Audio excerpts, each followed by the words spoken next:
बादशाह अकबर अपने सभी दरबारियों में से बीरबल को सबसे ज्यादा पसंद करते थे और उनकी तरफदारी भी किया करते थे। ये देखकर बाकी दरबारियों को बहुत जलन होती थी। उन सब ने राज्य के कई और लोगों के साथ मिलकर बीरबल की इज्जत गिराने की बहुत सी योजनाएं बनाई, पर कभी सफल नहीं हो पाए। राजा अकबर का नाई भी बीरबल से बहुत जलता था, तो उसने बीरबल के खिलाफ बहुत ही शातिर योजना बनाई।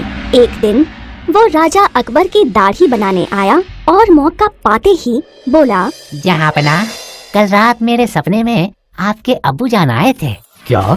सच में? क्या कहा उन्होंने तुमसे?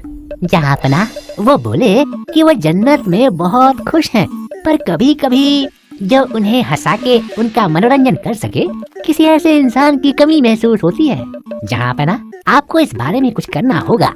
आपको अपने अब्बू के मनोरंजन के लिए किसी मजाकिया इंसान को भेजना होगा। मुझे यकीन है आपके अब्बू बेहद खुश होंगे और आप पर दुआओं की बरसात करेंगे। नाई ने अकबर को सोच में देखकर उसी वक्त बीरबल का नाम लिया और ये सुनकर बादशाह अकबर ने भी खुशी से हाँ कर दी। बादशाह अकबर ने बीरबल के लिए बुलावा भेजा और ये देखकर नाई बहुत खुश हुआ।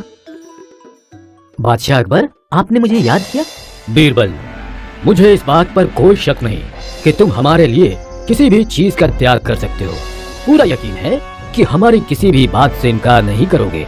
जी जहाँपना, आपने बिल्कुल सही फरमाया। तो जाओ मेरे अब्बू के पास जन्नत में उनके मनोरंजन के लिए। राजा अकबर की ये बात सुनकर बीरबल को जरा भी समय नहीं लगा ये समझने में कि ये किसी दुष्ट की साजिश है उसे मरवाने के लिए। जी महाराज, आपका हुक्म सर आंखों पर। मुझे जन्नत जाने के लिए तैयारी करनी होगी, उसके लिए कुछ दिन चाहिए। हाँ, क्यों नहीं, तुम्हें 1 हफ्ते का समय दिया जाता है। जन्नत जाने के लिए तैयार हो जाओ। बीरबल अपने घर वापस आ गया और अपनी जान बचाने के बारे में सोचने लगा और तभी उसे एक तरकीब सूझी। बीरबल ने अपने घर के पास एक गड्ढा खोदा जो उसके लिए कब्र का काम करेगा और उस गड्ढे से एक सुरंग बनाई जो उसके घर के एक कमरे में जाकर खुली।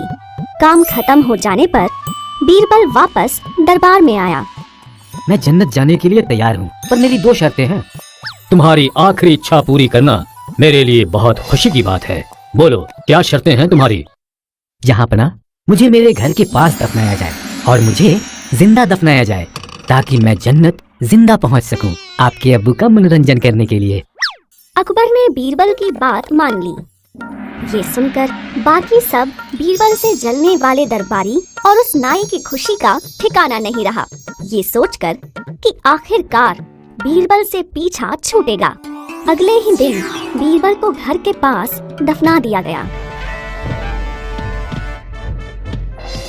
सब हो जाने के बाद बीरबल उस सुरंग से होते हुए अपने कमरे में गया और 6 महीने तक अपने ही घर में कैद रहा। इस दौरान बीरबल को मालूम चल गया था कि ये सारा किया कराया बादशाह अकबर के नाई का है। 6 महीने बाद बीरबल बादशाह अकबर और सभी दरबारियों के सामने दरबार में पेश हुआ। अरे, ये कहाँ से आ गया? ये जिंदा कैसे है? इसे तो दफना दिया गया था ना। हाँ, ये यहाँ कैसे आ गया? कहीं ये बीरबल का भूत तो नहीं? अरे बीरबल, वापस कैसे आए?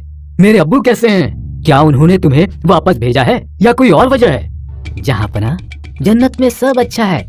मैं आपके प्यारे अब्बू के साथ था। वो मेरे मनोरंजन से बेहद खुश हुए और मुझे इजाजत दी वापस आकर उनके सबसे महान बेटे का मनोरंजन करने के लिए। क्या उन्होंने मेरे लिए कोई संदेश भेजा है? जी महाराज, जन्नत में एक भी नाई नहीं है। मेरी बढ़ी हुई दाढ़ी और बिखरे बाल देखकर तो आपको अंदाजा हो गया होगा, तो उन्होंने आपके नाई को वहाँ भेजने के लिए बोला है। नहीं महाराज बीरबल, मुझसे गलती हो गई जो मैंने आपके खिलाफ षड्यंत्र रचा। मुझे माफ कर दीजिए महाराज बीरबल। बादशाह अकबर को सब समझ आ गया और उन्होंने नाई को आजीवन कारावास की सजा सुनाई और बीरबल को इनाम दिया।